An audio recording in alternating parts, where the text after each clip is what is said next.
ریاستی جمعیت علماء صدر جناب الحاج حافظ پیر شبیر احمد صاحب کی ہدایت کے مطابق جمعیت علماء عادل آباد آج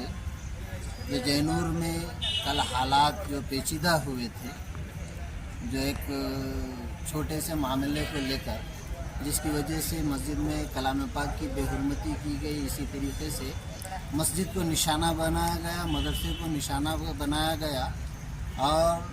جو بے گناہ مسلمان تھے ان کے کاروبار کو نقصان جو پہنچایا گیا، جمعیت علماء تلنگانہ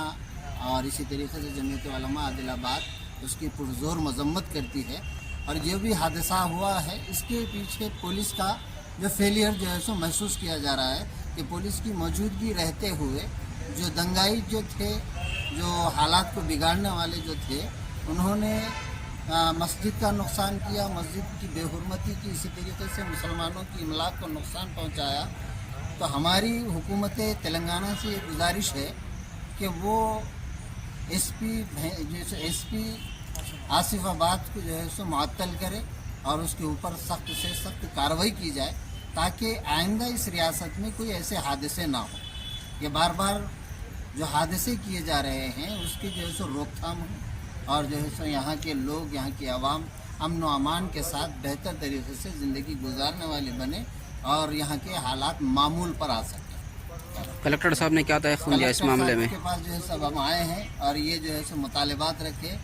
الحمدللہ کلکٹر صاحب نے مکمل تیقن دیا کہ اس معاملے کی مکمل تحقیقات کی جائے گی، اور تحقیقات کرتے ہوئے جو خاطی ہے ان کو کیفیرہ کردار تک پہنچایا جائے، انہیں سخت سے سخت سزا دی جائے۔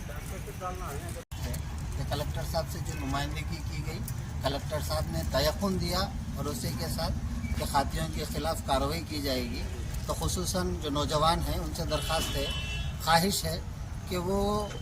قانون کو جو ہے سو اپنے ہاتھ میں نہ لے، صبر کے ساتھ جو ہے سو انشاءاللہ معاملے کو آگے بڑھائیں۔ انشاءاللہ کوشش کی جائے گی اور پوری تحقیقات کے ساتھ معاملے کو